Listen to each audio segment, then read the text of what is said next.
Hello students, empirical institute के इस simplification test series में यह है टेस्ट नंबर 22 के पार्ट 2 का एक्सप्लेनेशन। चलिए इस पार्ट को एक्सप्लेन करते हैं। पहला क्वेश्चन कुछ इस प्रकार से है कि 90 और 136 के बीच कितनी संख्याएं हैं जो 9 से ठीक ठीक विभाजित हैं किंतु 3 से नहीं। देखिए, इस प्रकार का क्वेश्चन उन लोगों का समय बर्बाद करने के लिए दिया जाता है जो अच्छे से प्रिपरेशन नहीं करके जाते हैं, क्योंकि इस क्वेश्चन का आंसर देखते से ही नन यानी कि कोई नहीं आएगा। क्यों? क्योंकि विभाजिता के नियम के अनुसार जो संख्या 9 से विभाजित होती है वह संख्या 3 से विभाजित होगी ही होगी।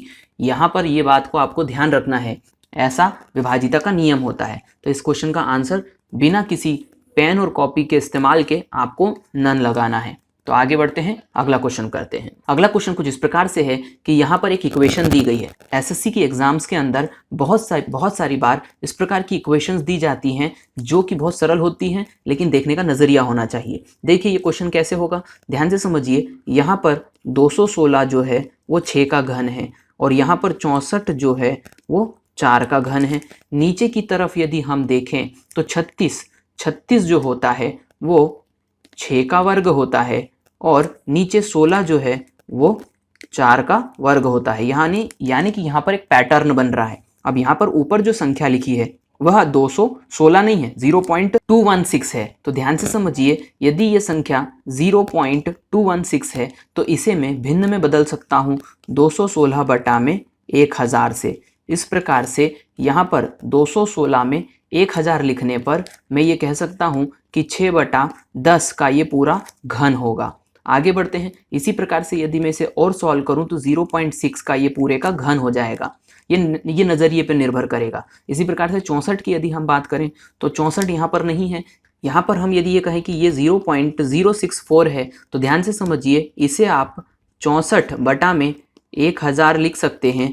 और इस प्रकार से 64 बटा में 1000 का मतलब ये हो जाएगा कि इस तरफ यदि हम ये कहें तो 64 जो है वो 4 का घन होगा और 1000 का मतलब यहाँ पर हो जाएगा 10 और यहाँ पर आप पूरे की घात 3। इस प्रकार से इसे लिख सकते हैं।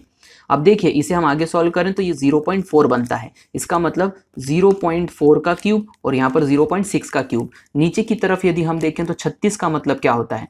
36 का मतलब यहाँ पर ये 36 नहीं है, ये है 0.36। इसका मतलब ये हो जाएगा कि ये 6 बटा में 10 लिख करके हम इसका वर्ग करें यानी 0.6 का वर्ग। इसी प्रकार से 16 जो है 4 का वर्ग होता है और यहाँ पर दिया हुआ है 0.16 यानी 0.16 का मतलब हो जाएगा 4/10 और पूरे का वर्ग। इस प्रकार से हम कह सकते हैं 0.4 का स्क्वायर। अब देखिए ये क्वेश्चन जो है किस प्रकार से कंप्लीट हो जाएगा। अब यहाँ पर एक फॉर्मूला हमें मालूम होना चाहिए, a का क्यूब प्लस b का क्यूब। इस प्रकार से a का क्यूब प्लस b का क्यूब का जो फॉर्मूला होता है वह होता है a प्लस b और ब्रैकेट में a square plus b square minus ab। तो ये फॉर्मूला कैसे इस्तेमाल करना था? यहाँ पर देखिए a cube plus b cube, यहाँ पर a क्यूब यदि हम 0.6 को माने और b क्यूब यहाँ पर हम 0.4 को माने तो यहाँ पर ये फॉर्मूला इस प्रकार से लागू हो जाएगा। अब देखिए, यदि इस क्वेश्चन में मैं 0.6 को a मान लूँ यानी a बराबर 0.6 हो जाए और b को मैं 0.4 मान लूँ, यहाँ पर b को मैं 0.4 मान लूँ, तो यहाँ पर ध्यान से समझिए इस फॉर्मूले का ही ये पूरा कमाल है। यदि मैं a cube plus B cube लिखता हूँ और ये पूरी राशि को मैं इसके बटे में ले जाता हूँ जो कि है A square plus B square minus A B, तो ये बच जाएगा a प्लस बी इधर। अब देखिए यहाँ पर ये जो लिखा हुआ है, इस तरफ वाली जो संख्या लिखी गई है वह इस ऊपर के स्वरूप में लिखी गई है। इसका मतलब इस प्रश्न का आंसर सिर्फ a प्लस बी से निकाला जा सकता था। यही मैं आपको बता रहा था कि आपको इन प्रकार के क्वेश्चन को देखने का नजरिया होना चाहिए। यानी यहाँ पर ये क्वेश्चन हो जाएगा a प्लस बी यानी 0.6 प्लस 0.4, इसे आप जोड़ देंगे तो ये हो जाएगा 1.0 यानी 1। इसका सही आंसर होगा ऑप्शन बी। तो ये सब कुछ डिपेंड करता है कि आपकी इन फॉर्मूलों पर क्या कमांड है, तो इन्हें आप याद कर लीजिएगा, एक कॉपी अलग से बना लीजिएगा।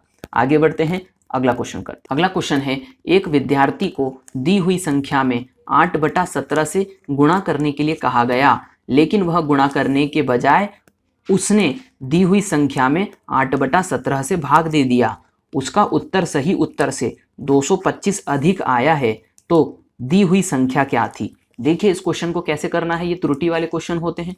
ये क्वेश्चन कैसे करना है, यहाँ पर हमें कहा गया कि एक संख्या दी हुई है, हमने मान लिया कि वह संख्या x होगी। उस x संख्या में उस विद्यार्थी को कहा गया कि आप 8/17 को गुणा कर दीजिए। ये वास्तविक स्थिति थी, लेकिन उसने ऐसा नहीं किया, लेकिन उसने गुणा करने की बजाय उस संख्या में उसे भाग दे दिया। इसका मतलब कि उसने x में 8/17 से भाग दे दिया। अब ऐसा करने पर हम ये देख सकते हैं कि यहाँ पर बटे के बटे राशि पलट जाएगी, तो ये हो जाएगा 17x/8। अब देखिए उसने करना था ये कि 8/17 से गुणा करना था, लेकिन जब हम इस क्वेश्चन को दूसरे स्वरूप में देखेंगे तो ये क्वेश्चन कुछ इस प्रकार से हो जाता है कि एक विद्यार्थी को 8/17 से गुणा करने को कहा गया, उसने उसे 17/8 से गुणा कर दिया। तो यहाँ पर शब्द अलग अलग है लेकिन पैटर्न वही है। तो यहाँ पर अब ध्यान से समझिए कि यहाँ पर करना उसने था x को 8/17 से गुणा, लेकिन उसने उसे भाग दे दिया, इसका मतलब 17/8 से गुणा कर दिया। तो इस प्रकार से जो उत्तर है वो 225 अधिक आया है। अधिक का मतलब गणित की भाषा में अंतर होता है। अंतर किस चीज के बीच का कहा गया है, यहाँ पर अंतर कहा गया है 17x/8 और 8x/17 का। यानी कि जब आप 17x/8 में से 8x/17 को घटा देंगे तो ये अतिरिक्त राशि इसी अंतर के बराबर होगी। तो अब इस क्वेश्चन को हम सॉल्व करते हैं। 17 को 8 से गुणा करने पर 136 आएगा, 17 का वर्ग 289, यहाँ पर x आ जाएगा -8 × 8 = 64x बराबर में आ जाएगा 225।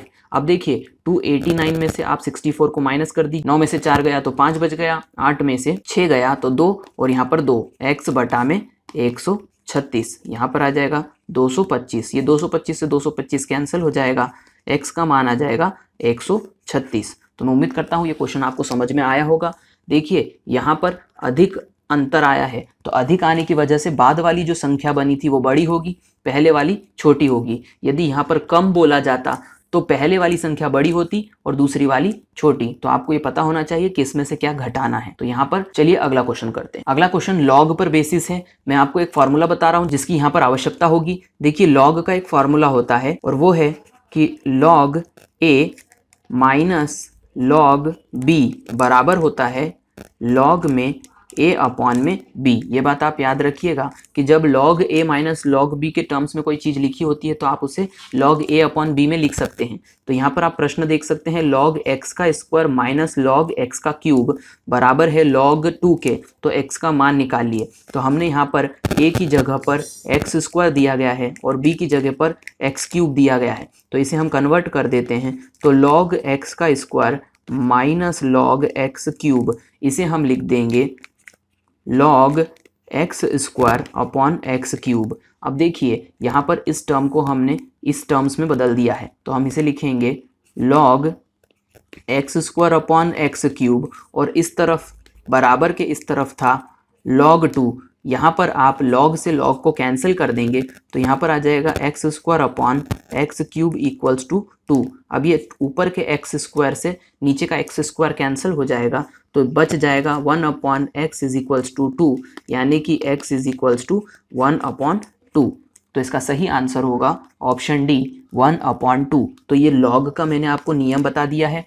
पीछे के वीडियो में भी मैं आपको एक लॉग का नियम बता चुका था। आप इन सभी नियमों को एक कॉपी में अलग से उतारते चले जाइएगा। आगे बढ़ते हैं, अगला क्वेश्चन करते हैं। अगला क्वेश्चन भी लॉग पर बेसिस है और यहाँ पर भी मैं आपको एक नियम बताऊंगा जो पिछले वीडियो में भी बता चुका हूँ कि यहाँ पर जब हम कहते हैं कि log a की पावर b यहाँ पर होता है इस प्रकार से कोई टर्म में लिखा रहता है, तो हम ये कह सकते हैं कि ये जो घात वाली राशि है ये log के आगे आ जाती है, यानी b log a, यानी कि हम ये कहेंगे कि log a की पावर b को हम b log a लिख सकते हैं। घात हमेशा log के आगे आ जाती है। तो ऊपर वाली जो टर्म है हम इस प्रकार से लिखेंगे इसे log करणी में 7 अपॉन में log 7। तो इस प्रकार से ऊपर जो है करणी का मतलब क्या होता है, log 7 की घात 1/2 बटा में हो जाएगा log 7। अब देखिए करणी का मतलब होता है घात में 1/2, घात आगे चली जाएगी तो यहाँ पर आ जाएगा 1/2 log 7 अपॉन में log 7। यहाँ पर ये log 7 से log 7 कैंसिल हो गया तो यहाँ पर बच गया 1/2, जो कि इसका आंसर होगा ऑप्शन ए, इसका सही आंसर होगा।